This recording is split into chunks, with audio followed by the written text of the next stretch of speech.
Coming up, the official start to the holiday shopping season is upon us, and Hoosiers are shopping in full force. There are 6 fewer days this year between Thanksgiving and Christmas, and we break down the retail outlook with Bill Reber from Butler University. Plus, DMI has launched a new artificial intelligence practice to help clients leverage next-generation technologies. Leadership from DMI joins us to explain how it works and future growth plans. And a new face will be on the sidelines next season for the Indiana Fever. Meet new head coach Marianne Stanley and get her vision for the franchise as we go one-on-one with her about her new role. Details on those stories and much more ahead on this edition of Inside Indiana Business.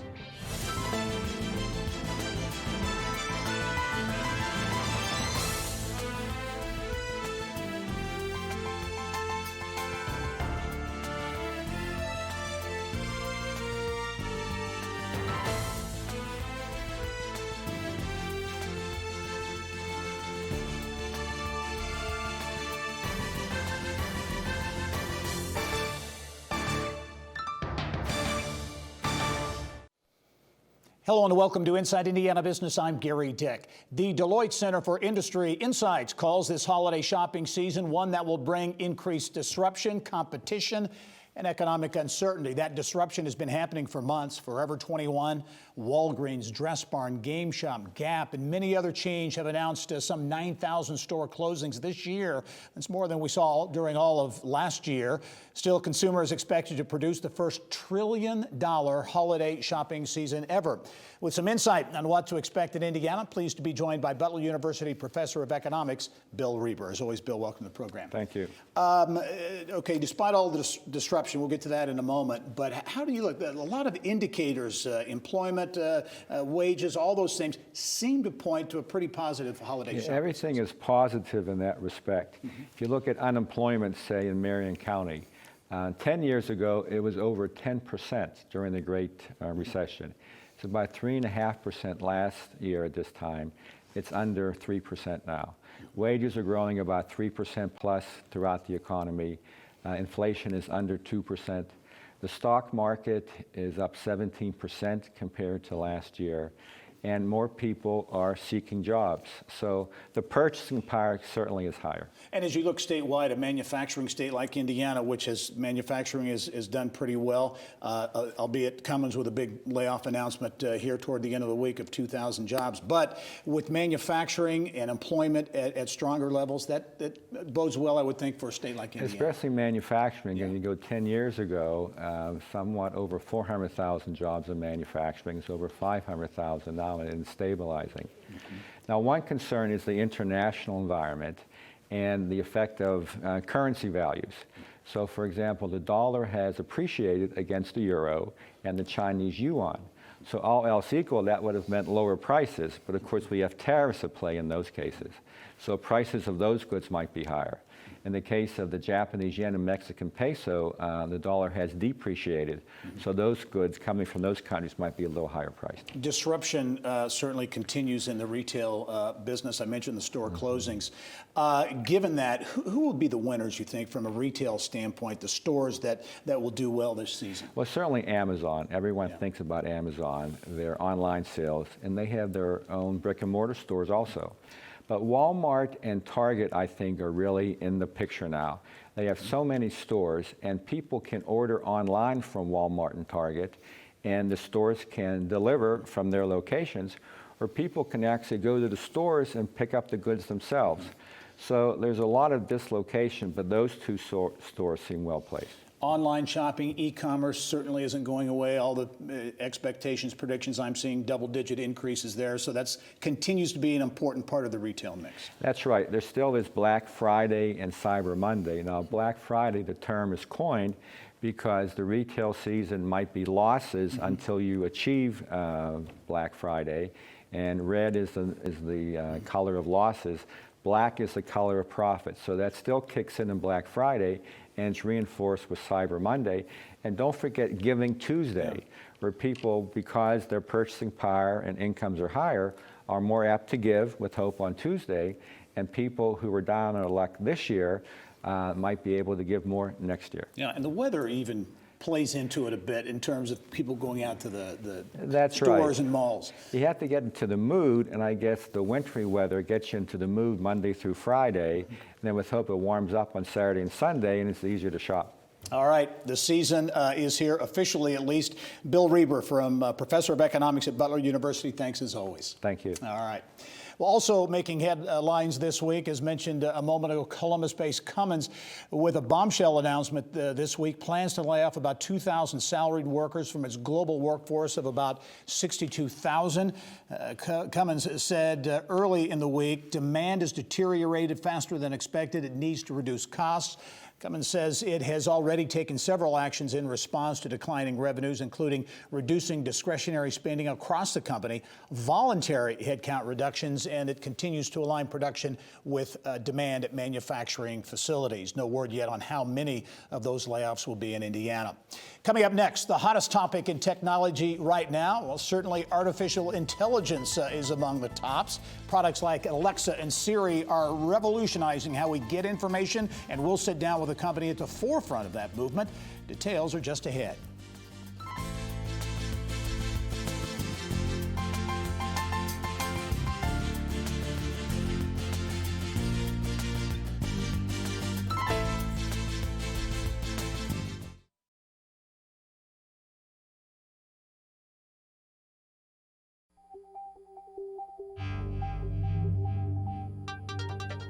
It's time now to go inside innovation.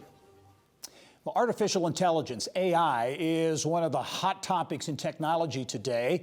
It's all about the context of information and using it to make things easier, faster, better information, really drive not only consumer experiences, but the enterprise experience as well. And with more on the evolving world of AI and advances in machine learning, pleased to be joined by DMI Senior Vice President of Artificial Intelligence, Niraj Patel. Niraj, welcome to the program. Thank you for having me. You bet. Everybody talks about, we hear AI, artificial intelligence, talked about all the time. I thought it was interesting as we were talking off camera, you compare it really to the industrial and what it's doing to the Industrial Revolution and how that just transformed manufacturing and our way of life. Agreed. And it's very similar from a disruption point of view. There's a lot going on today. And I always describe it in one different fashion. When the internet came out, it gave a lot of data to everybody. And then there's a thing that you'll probably hear about IoT, which added more data. And then what happened was now we had social media. Oh my God, all this data starts converging, and that's where AI becomes really powerful. So how can I take all that data set and make it relevant and meaningful for you? Yeah, and I think that meaningful. So, a lot of companies, they get reams and reams of data, don't know what to do with it, but AI can be a tool for making that happen? It is a tool to make that happen. Yeah. What are some examples as you look at AI becoming more pervasive, commonplace? What are some examples of that? So one of the things, obviously, with the Christmas season coming up, we know that there is going to be, after the season, there's going to be a lot of returns. One way to think about, one of the companies we're working with is actually working on using conversational AI to enhance that return process. So what I mean by that is, in the old days, you would have walked into the store, dropped it off, and left, or waited in line, obviously, right? Yeah. So today, before you even go in, you can message the company, pick the product you want to return, take a picture of it, it'll give you a barcode, you walk in, drop it into the box, and the credit shows up into your SMS. Yeah. Just seamless, right? Zero friction, seamless. Yeah. How about some examples of AI and its usefulness with Indiana companies? Oh, amazing. So one of the biggest projects that we're working on is, today, talent is harder to find, and talent matching is harder to get. So how do we make that simpler and use artificial intelligence to make it better? Yeah. In the typical process, I got to create a job description, then I got to go source it in the market, then I got to go interview, and then I got to do the whole processing. Today, that process takes close to 90 days. With AI, we're envisioning it'll be 10 days, but just like everything, like the best movie you want to watch, we'll be able to find the right person for the right company. Got to ask you, I know you've got a new service offering around AI, Aquis. Correct. What's that all about? So we put that together because we found in the market, less than 35% of AI projects are successful today. So how do we make that better? How do we make it more relevant and make it more successful? So Aquis is a set of tool sets and accelerators to ensure not only speed but success in AI projects. Okay, very quickly, you've got about 300 employees DMI does in Indiana. Looking to add to that too, maybe 40, 50 additional workers. Correct. We're growing fast, and we're looking forward to that wonderful talent that's in Indiana. All right, Niraj Patel, Senior VP of Artificial Intelligence at DMI. Niraj, thanks for being here. We'll talk to you soon. Thank you for having me. All right. Well, Indianapolis-based Lessonly has been on a growth trajectory since launching in 2012 and landing a Series A investment round of $5 million in 2016. Lessonly has added about dozens of employees, even outgrew their space in the former IPS School 9 building. Training software company plans to more than double its team and create more than 100 new jobs by next year. Lessonly was recently honored with the top-rated Sales and Marketing Team Award by Powder Keg in the inaugural Indiana Breakout Tech Culture Awards. CEO Max Yoder says the company's clients include Marcis, Trunk Club, Goodwill, and U.S. Cellular, and more than 2.5 million learners use Lessonly products. Still ahead, a Hall of Famer taking over as coach of the Indiana Fever, and she's here in studio to share her vision for the team and the franchise. Some of the best and brightest among Indiana's female entrepreneurs will soon be honored at NAWBO's Visionary Awards. We'll have more on that and look at why Indiana ranks among the top states for women-owned business.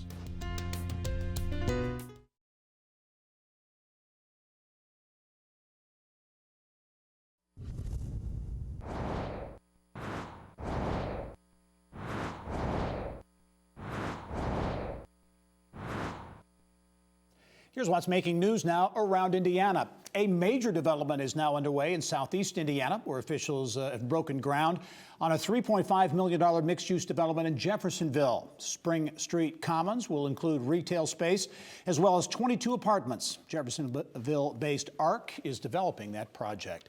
A, quote, transformative year. That's how Berry Global Group in Evansville is describing its 2019 after posting fourth quarter and year-end results. The plastics rep firm says fourth quarter net income measured in at $229 million compared to $133 million during the same period a year ago. In July, Berry closed on its $6.5 billion acquisition of United Kingdom-based RPC Group. And G-Beta is coming to Fort Wayne, the third Indiana city to host the Wisconsin-based Generator startup. G-Beta is a free accelerator for early-stage companies. Participants receive intensive and individualized coaching and access to Generator's national network of mentors, customers, corporate partners, and investors. G-Beta Fort Wayne will accept a cohort of 5 companies in the spring. Well, the National Association of Women Business Owners, or NAWBO, is a unified voice for America's more than 11 million women-owned businesses. NAWBO Indianapolis celebrating the 16th year of its Visionary Awards luncheon. It's a testament to the community's desire to really see women in business succeed. I'm pleased to welcome to the show the president of NAWBO Indianapolis' board of directors, Lisa Paricchia, to explain why the awards are so important. And Lisa, as always, welcome to the program. Thank you, Gary. Should mention you're also a partner and owner at Sponsel CPA Group. NAWBO, great organization, national organization. Give us kind of the thumbnail description of the organization and what it's all about. Okay. We're an organization that promotes women in business across the state of Indiana, and then we have a national organization. We are one of the largest chapters in the country, and we have over 200 members and corporate partners. And it's really important for us we include diversity and membership of all types, and we promote advocacy. So we want to advocate for all women business owners and actually business owners across the state of Indiana. And you mentioned the Indianapolis chapter, one of the largest in the country. That's reflective, I think, of a lot of support for women-owned businesses in Indianapolis and the state of Indiana. Absolutely. We have several corporate partners and strategic relationships throughout the state of Indiana. Let's talk about the Visionary Awards. It's a luncheon. This is the 16th year of that event. I've attended. It's a very powerful event. You hand out a lot of awards. Talk about what folks who go to this event, what they will see, what they will experience. Sure. So the award will have over 600 attendees this year, and what they're going to see is NAWBO is awarding those women in business that have succeeded and thrived through a lot of challenges. And you're going to be able to meet other women business owners, other communities, partners that we have, and celebrate just the success of women in business and everyone that supports them. Jennifer Magley, Yes. I believe, is going to be the keynote speaker, and she's a local success story. Yeah, so Jennifer's a former tennis player. She's an NCAA division coach, and she also is an owner of Open Gym up in Carmel. Why is this event important? I mean, it's always important to get together, you award, you recognize people, but is there a bigger meaning and impact that you feel that happens at the Visionary Awards? I believe it gives everyone an opportunity to see, our theme this year is unstoppable, and I think it gives everyone an opportunity to see how women can thrive through all kinds of challenges and obstacles and still succeed. And so it's also an opportunity to make new relationships, meet people, and really grow this women-owned business. How would you assess, with your involvement in NAWBO, kind of the state of women in business in Indiana now, and how that whole dynamic is going? Events like this and Indiana Conference for Women, there are a number of these events that happen now that seem to point to momentum behind women in business. Absolutely. We're one of the fastest growing segments of the market, and so I think, this organization, in conjunction with some of the other organizations, we just continue to educate and connect our women business owners with the right people and doing the right things to continue giving us all the opportunities to build our business. I know the 16th Annual Visionary Awards Luncheon, it is presented by, I think PNC Bank is yes. the headline sponsor there. Can you give folks an idea if they want tickets? Absolutely. So our tickets are on sale on the website. You can go to nawboindy.org, and they are on sale till about a week before the event. Yep. And we have tickets available. You can buy tables if you like, or even exhibit tables. We appreciate everyone's support. It's going to be a great event, and you don't have to be a woman business owner to attend the event. Very good. December 12th is the date for the NAWBO Visionary Awards Luncheon. Lisa Paricchia, thank you very much for joining us. Good luck with the event. I'm sure Thank you, it'll be Gary. great. Okay. Thank you. Well, also making news around Indiana this week, the city of Hammond in northwest Indiana has a plan to revitalize its downtown. That plan is designed to draw new residents and businesses to the community. That, according to our partners at the Times of Northwest Indiana. City leaders want to make the downtown a more pedestrian-friendly, aesthetically pleasing environment. That would include an upscale apartment building, a plaza, and mixed-use development. The plan is an outgrowth of the proposed West Lake Corridor Rail project. Coming up next, the Indiana Fever have a new head coach. A pioneer in women's basketball, Marianne Stanley, is here to share her vision for the upcoming season and what she has planned for the franchise. She is in the Inside Indiana Business Social Media Lounge, presented by Star Commercial Banking, Indiana born for Indiana business.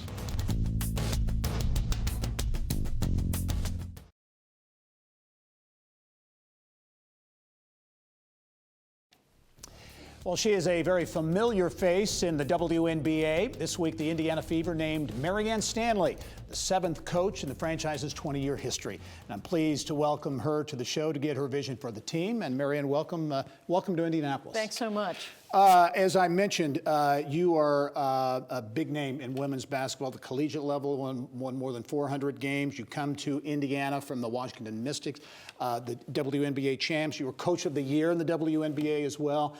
Talk about a little bit about your background before you got here. I want to get a thumbnail sketch. Well, I've spent a lifetime in basketball. Let's say that. And between college and professional, I've coached close to 40 years in the game. So I had an opportunity as a young person to become a head coach when I was 23. And so I've been coaching in one capacity or another all this time. So it's a passion of mine.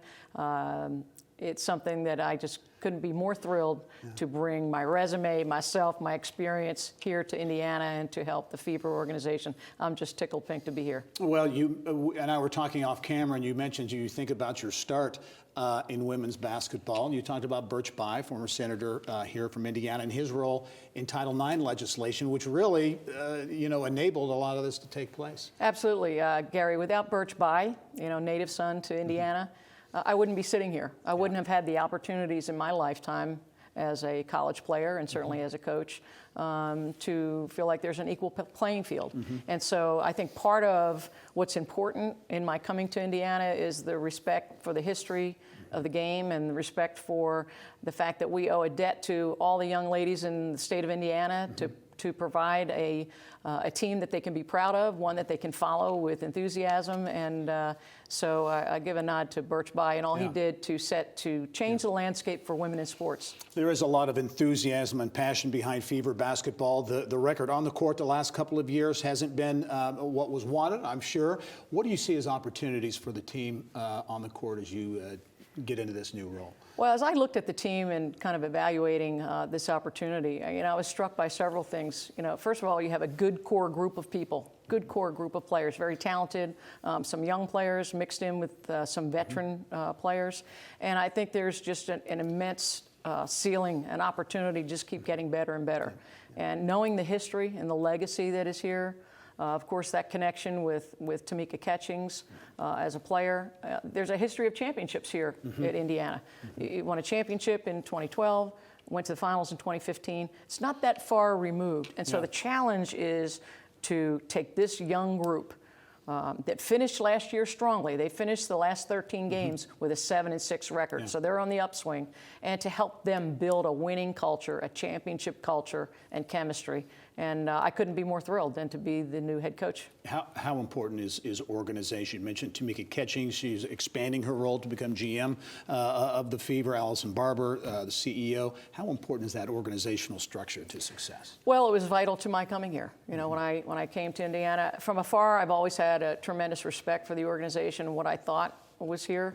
But when I visited, I was immediately struck by the passion and the commitment of both Tamika and Allison on the basketball side of things, but also of the Simon family. I'm tremendously impressed that the Simon family has invested in girls and women and women's professional basketball here in Indiana. And I couldn't be more thrilled than to be a partner with Steve and his family and Rick Fuson to represent the Indiana Fever and to take this next chapter in the exciting book of Indiana Fever basketball. All right, Mary Ann Stanley, welcome, the 7th head coach of the Indiana Fever. Welcome to Indianapolis. The Fever, by the way, will be playing at Hinkle Fieldhouse for the next 3 years. December 11th, right? An event coming up? That's right, December 11th, Hinkle Fieldhouse. Catch that. Mary Ann, thanks, and welcome to Indianapolis. Thank you, Gary. And as we wrap up this week, a reminder to subscribe to the Inside Indiana Business Television podcast, a condensed version of the show, perfect for the ride to work, the airport, or perhaps that grind on the treadmill. The IIB podcast is free. Just search for Inside Indiana Business at your podcast page or follow the links on our social media pages and website. One of the keys to success in the classroom, student health. Paramount Schools of Excellence taking a unique approach to increase test scores by decreasing the number of visits to the school nurse. Kylie Valletta has that story when we return.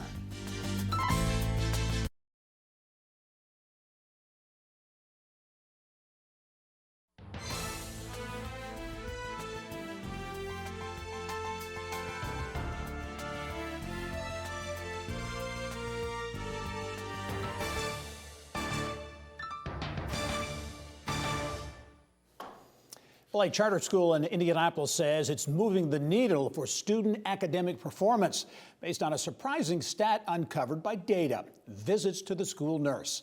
Business of Health reporter Kylie Valletta has more. Kylie. Thank you very much, Gary. Paramount Schools of Excellence is a charter school with 3 campuses on the east side of Indianapolis.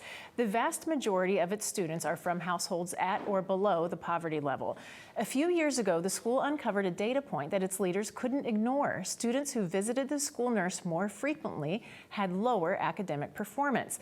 It's a stat that gave birth to a much deeper movement at the school called the Paramount Health Data Project.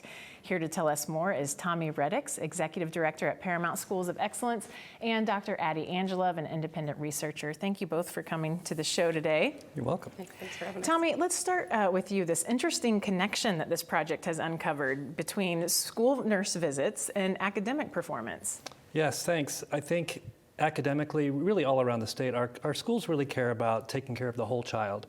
And what we're finding is that students are spending 1,400 hours or more in the academic context at school, and some of them 2,600 hours a year just at the school itself or after school or before school. But what we weren't doing is looking at the data that we were getting from those same students when they were going to the nurse. And when we took that data and correlated against academic achievement for our kids, we realized it was really telling a major story, something that would allow us to move proactively to help that child and help them get through what other health condition might be taking them down or making it hard for them to succeed academically. So for us, it's a very meaningful process to say that health is really a strong part of school readiness for a child. And if we pay early attention to that, we can be really impactful in their futures. And Dr. Angelov, you've been doing some research for this project about 10 years now, and you say one of the most important points of this project is that it really lets schools be proactive. Tell us about that. Yeah, schools are federally mandated to have what we call MTSS, or multiple tiers of systemic supports in place. And so every school has to have these things. And it's really a process in place where schools review data to see what's going on with a child so that we can intervene appropriately. When we started adding information or one piece of data around the social determinants of health from our nurse's office, we found that we were able to intervene much faster with kids. So we were able to be more proactive, more strategic, and more focused in the interventions that we're giving kids, and we were able to see a change in their academic performance based on our ability to intervene earlier. So interesting. And Tommy, you're wanting to take this project to other schools. Tell us about how you hope to expand it in the future. Sure. We really feel like if this is truly moving the needle for kids, that it isn't something that should be happening in a silo. If we are paying attention to data and doing a good job with cross-sector data sharing between health and academics, this should be something that multiple schools or multiple regions, even the whole country, should be able to take advantage of. For that reason, we've spun this up into its own organization called the Paramount Health Data Project, and we're really wanting to pilot this in more areas around Indianapolis. Already we're serving a Pike Township school, we're serving a rural school in Mady's Community Academy, we're serving our 3 Paramount schools, which gives us a really large statistical workforce to look at and study and prove that this research is very, very significant, and that if schools can interact on behalf of the child with their health data in mind, that we could really make great change, and we can really apply some, like we said earlier, needle-moving supports for children as they move forward in life and through their educational careers. And Dr. Angelov, you said you talk to a lot of people and they hear about this and they get afraid of all the policy involved and intimidated, and it just sounds too complex, but you say it's not. Right, absolutely. I mean, a lot of people forget that the Department of Education and the Department of Health and Human Services came out of the Department of War right after the Depression. We knew that our population had to be literate and strong and smart and all of those kind of things. And so where education has historically been private or public and healthcare has always been private, you also have all these policies, HIPAA, FERPA, IDEA, all of these things. And so what we've been able to do is do a crosswalk across those 2 policies to make sure that we're adhering to both sets of policies. We're following the confidentiality, all of the data mining things, everything that you would need to do to adhere to both. We have families sign off on waivers, and we have all of those pieces in place. And we work with the Rooney Foundation. They're a fantastic nonprofit that works for schools around data. They've been great at helping us de-identify everything and make sure that we're really getting at those pieces so that we're working with the policy instead of against it. And Tommy, just a few seconds left, but as a closing remark, tell us how important is the school nurse? It's different than what we thought it was. I think we radically undervalue nursing in our schools, and it can impact a child, what we're seeing statistically, up to 10% academically through their calendar year, especially our students at risk who are at a 10% higher risk than their peers when they're having health issues. And so that nurse, like we would see a school counselor or a dean, should have equal weight in that academic process for the child and can really play a part in the whole school culture. All right, well, Tommy, Dr. Angelov, thank you both, and good luck as you expand the program. Thank you. Gary, back to you. All right, Kylie, thank you. Well, workforce is perhaps the biggest beneficiary of early childhood education providers' ability to consistently deliver quality learning outcomes. There's a projected shortfall of more than 9,000 child care workers and preschool teachers in Indiana by 2027. with 16% of current early childhood education teachers indicating they plan to leave the field in the next 3 years. In our Eye on Education segment this week, Early Learning Indiana CEO Maureen Weber is here to explain how a new partnership is focusing on closing Indiana's talent gaps with a competency-based, job-embedded preparation program for early childhood workers. And Maureen, welcome to the program. Thank you so much. So much talk about early childhood learning, early childhood education, big issue in the business community. A lot has happened, some at the State House, some elsewhere, a lot more to go, I know. Give us the state of early learning, if you will, in Indiana. Absolutely. You know, early childhood education operates in a really unusual place in the ecosystem of a community. It has an important impact on economic development. It's sort of an essential ingredient to a thriving neighborhood. And then we know that it has a multi-generational impact on the families that it serves. And so we've seen just increased emphasis across Indiana on the importance of early learning opportunities and making sure that all families have access. Talk about the role of Early Learning Indiana in that process. Sure. Give us a little thumbnail of the organization. Sure. So Early Learning Indiana has been around for 120 years. We're celebrating a birthday as we speak. And our organization really does a couple of things. First of all, we operate 9 early learning centers in Marion County where we serve about 1,000 children a year. And then in addition, we spend a lot of time sharing what we know with other providers, helping them improve their practice, and then lastly, working sort of at the systems level to make policy and other change.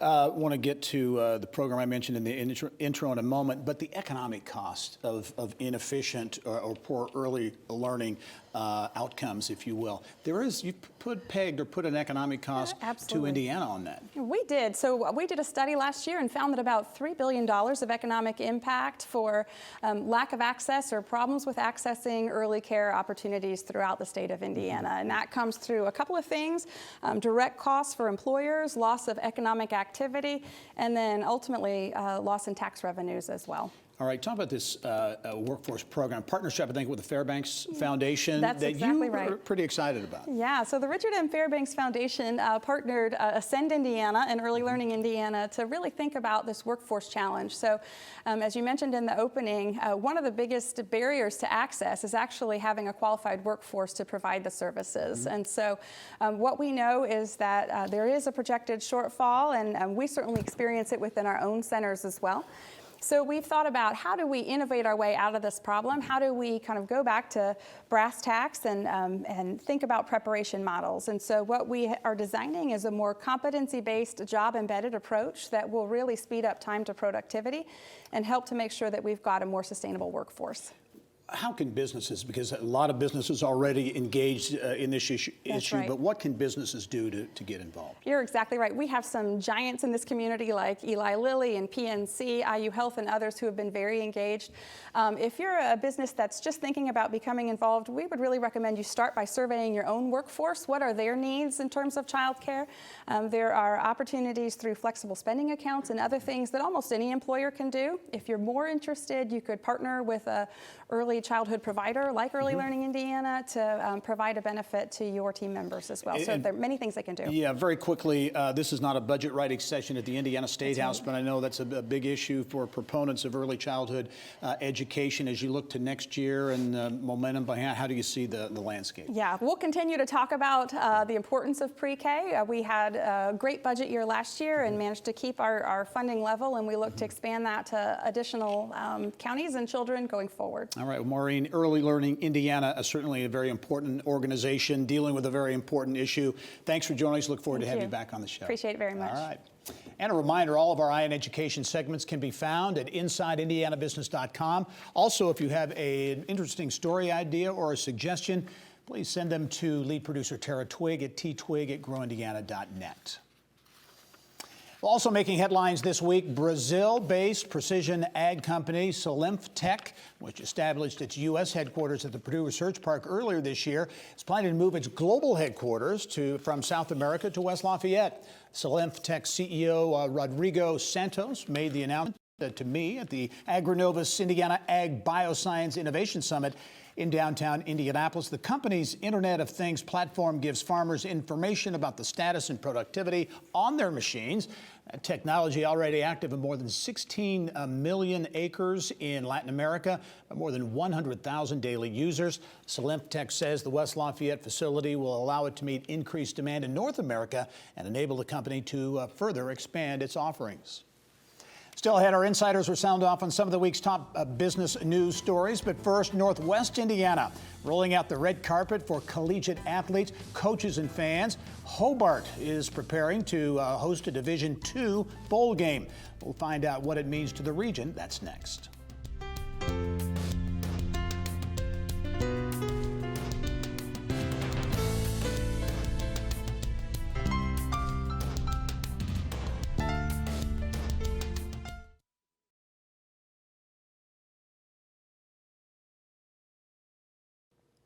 Well, they are about to go bowling in Hobart.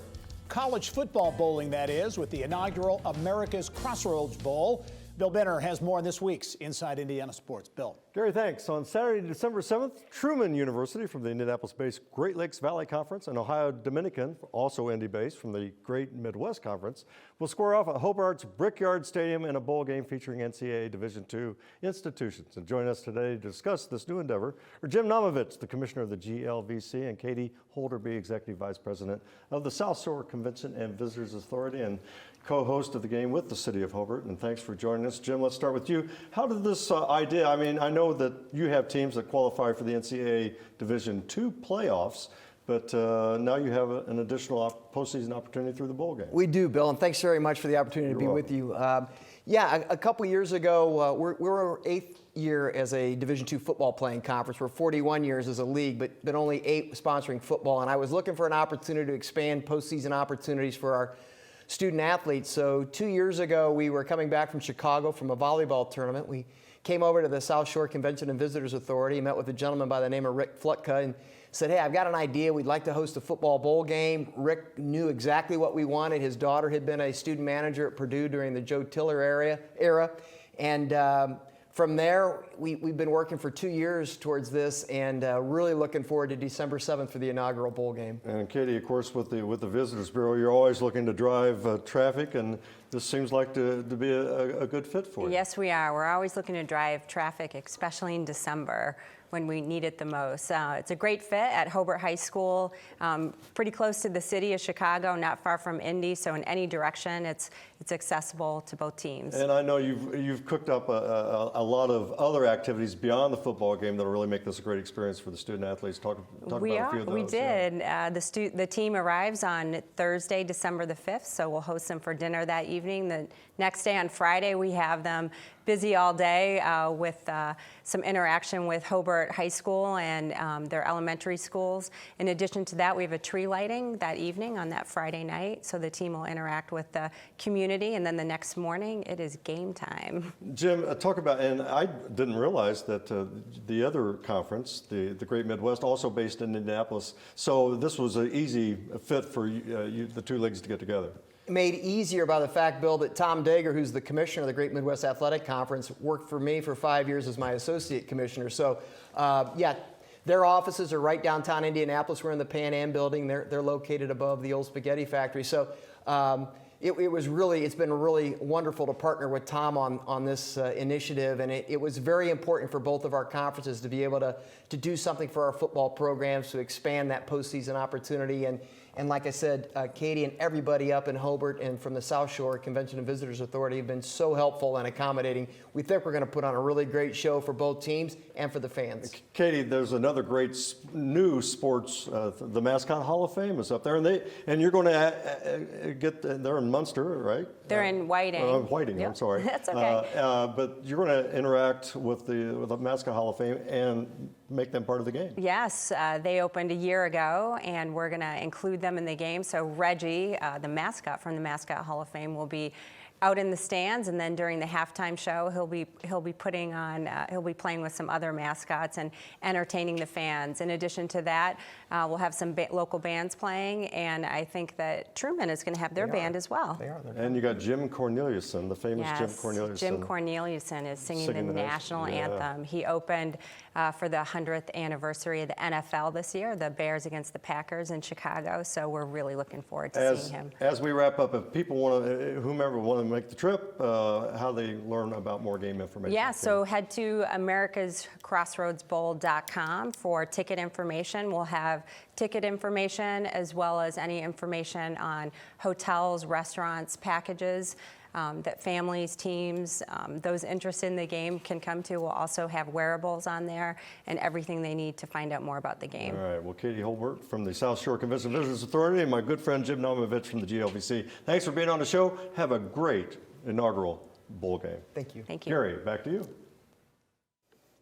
Coming up, our insiders are getting warmed up to sound off on the holiday shopping forecast, how Indiana landed another global headquarters, this one from South America, and big layoffs planned at Cummins. There they are in the Inside Indiana Business Social Media Lounge, presented by Star Commercial Banking, Indiana born for Indiana business.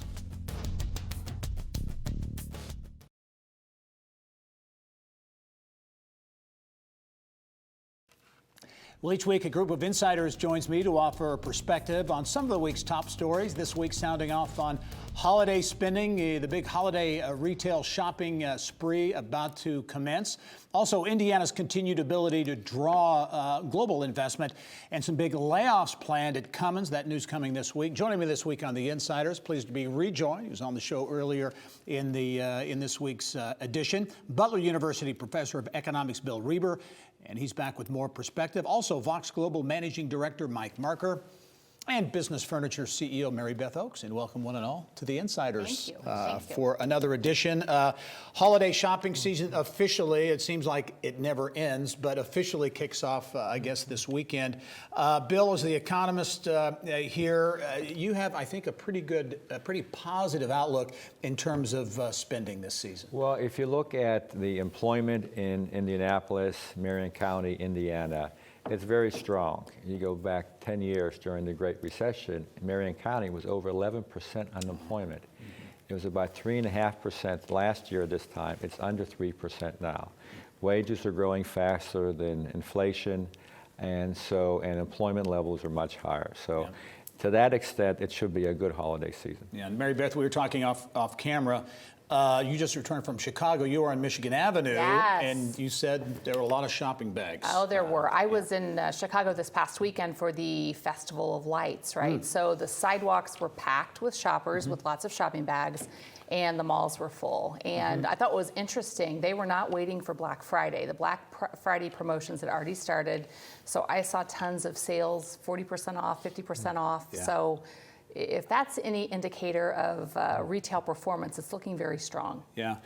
Mike, your gut feel, as Bill said, the kind of the macroeconomic indicators are pretty good. Unemployment or employment is at a good level. Wages tend to be coming up. So confidence should be at a decent level. Yeah, I think confidence is at a decent level. I think to the point about spending power, it's there. So for me, it kind of comes down to how do we choose to spend those dollars then, right?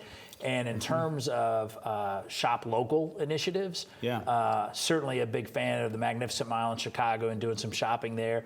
But how can we also support kind of local companies, because it's such an important time of the year for them. And also there's research that shows that buying experiential gifts for people has a really positive impact. So when we think about like cultural institutions and organizations like the Indianapolis Zoo and memberships to support some of those folks, I'd like to see some of that in terms of how Hoosiers think about gift giving. Do you think small businesses are getting a little more attention? I think as American Express has been associated with the Small Business Saturday, which I think is this weekend, and a real focus on those small businesses because there's so much attention, especially online shopping and others with the Amazons and the big retail. Yeah, I think there's a give and take here for us as we think about our economy. I think the Shop Local initiative is fantastic in supporting local companies and buying their goods and services. But then we also have a big FedEx operation here, and we have a very large Amazon fulfillment center. So it's not an either or, buying online and if you see a FedEx worker, certainly give them a hug over the holidays because they're really going to be humming out there pretty soon.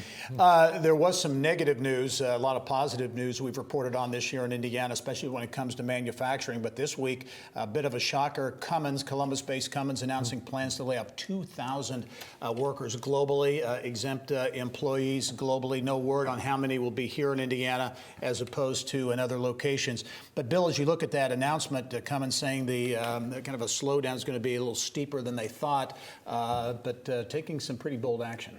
Right. Cummins is an employer of choice in Indiana and around the country, even around the world. So it's a major hit when Cummins has to lay off individuals, especially around holiday time. So, but the international economy is quite volatile, and this is really to be expected. Yeah, Mary Beth, as you look at this and you work with some of the biggest iconic brands in Indiana, your sense is, some people talk of a slowdown in 2020.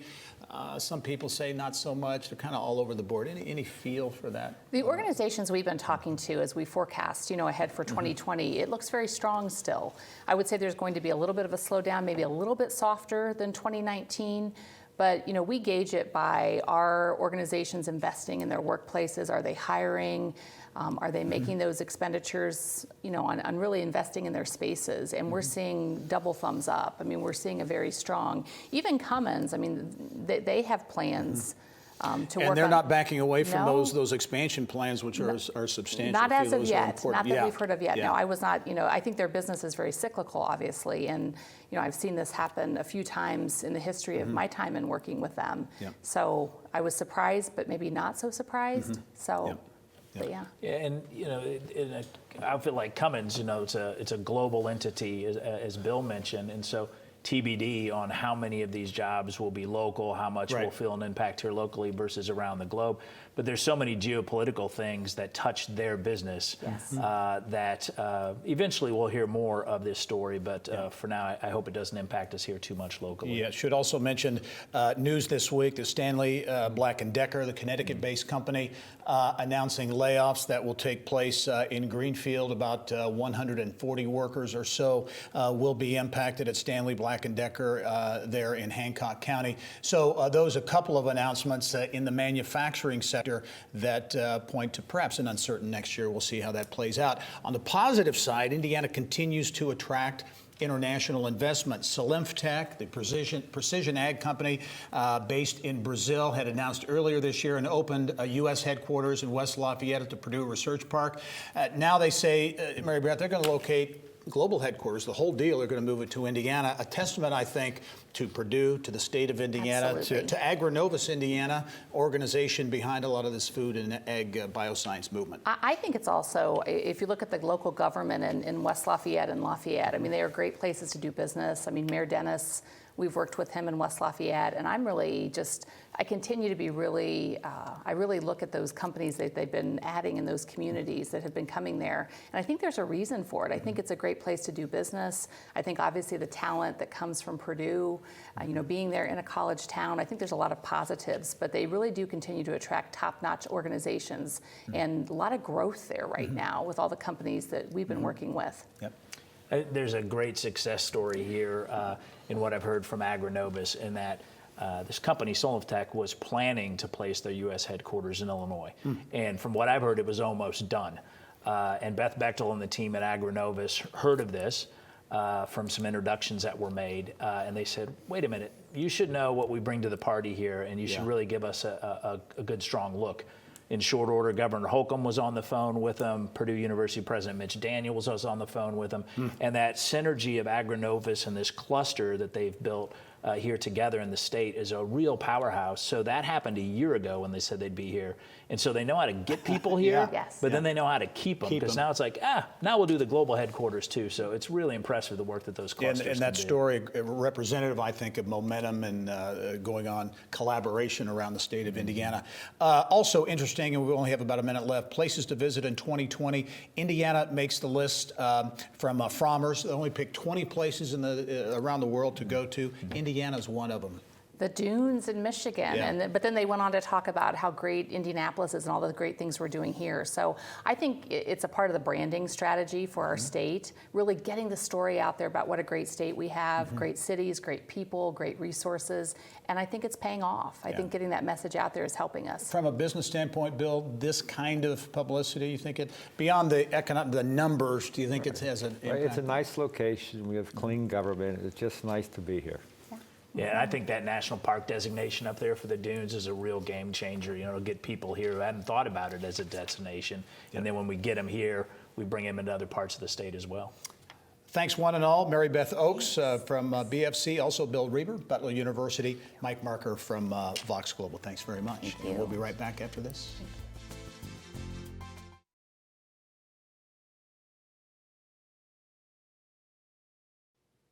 Coming up next week, the Big Ten Football Championship back in Indy, but will it stay? We'll have that story and much more next week. Thanks for joining us this week. I'm Gary Dick. Go out and make it a successful week. Inside Indiana Business with Gary Dick is a production of Grow Indiana Media Ventures with support from WFYI Productions.